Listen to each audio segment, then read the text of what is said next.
God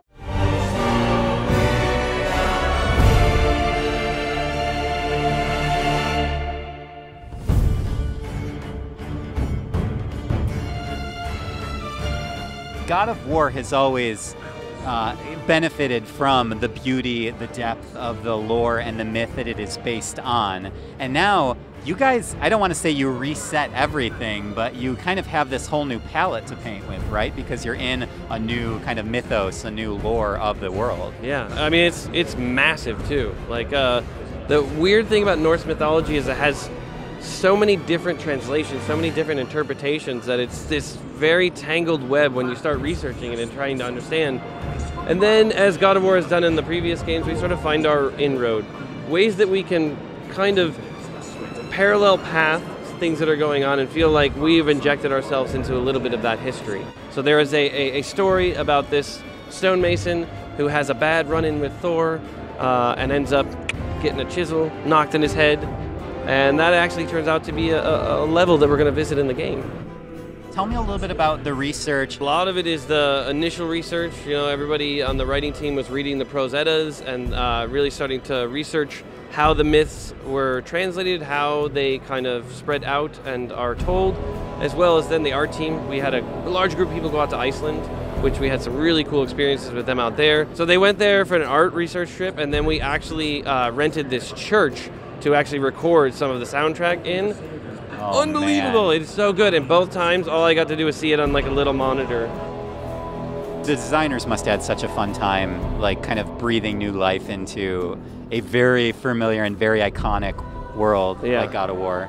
Yeah, it's the artists all kind of talk about like this is the type of game that they really want to work on, and I think you can really see that throughout all of the team.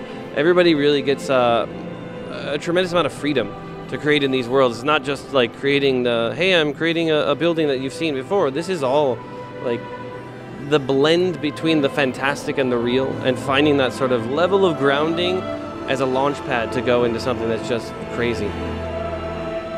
These are the toys from E3 2016.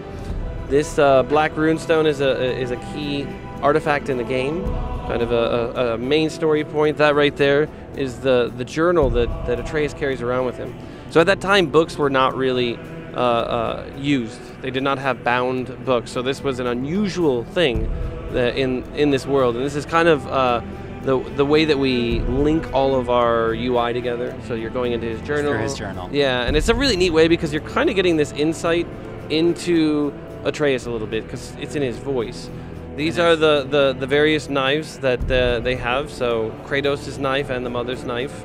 You know, these are kind of things that you pass on, right, in your family. So the idea of in the E3 thing, it was like your mother's knife, this is yours.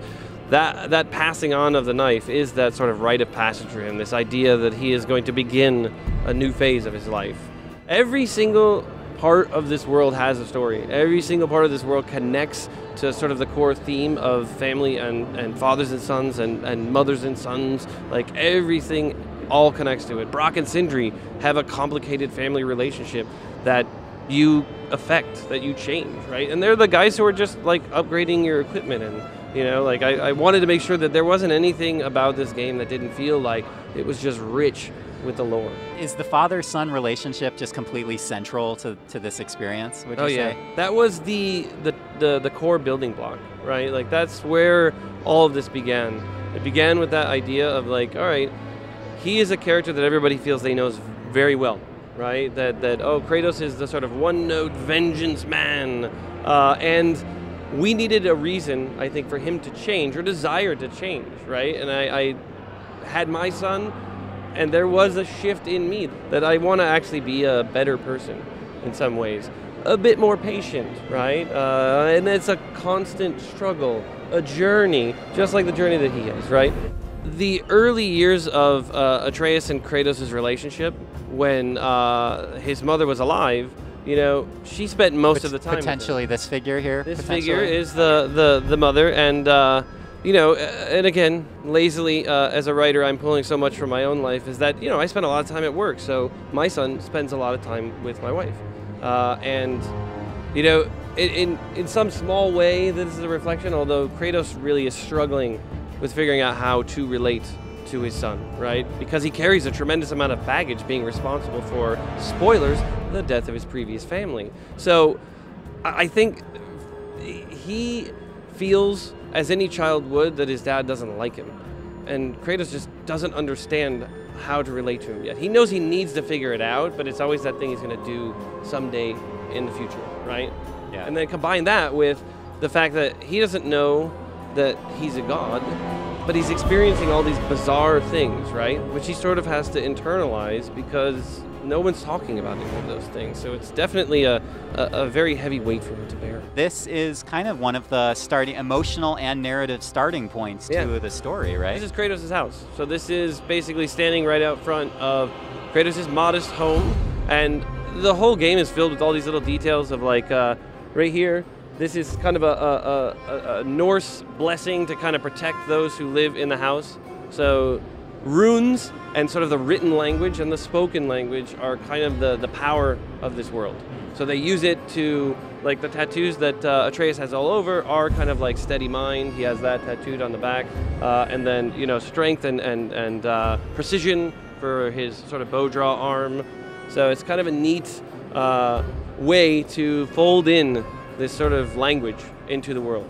The son's ability, to contrast what Kratos' abilities are, brute strength and power, and the son's ability is, I have intelligence, right? I have the ability to understand others, so much so that he actually can hear the sort of feelings and thoughts of other creatures. So he has this sort of empathetic angle to him as well. It's fantastic. Chris Judge, our Kratos, put it the best in an interview I was doing at PSX, I think, when he said, how can you father if you've never been fathered yourself, right? And it's like Kratos' complex past of having, you know, Zeus as a dad, and having his dad try to kill him really kind of damaged his ability to understand what fatherhood really should be. And I mean, Zeus obviously had his own psychological cross to bear because his dad tried to eat him. So really, like, mythology is wonderful.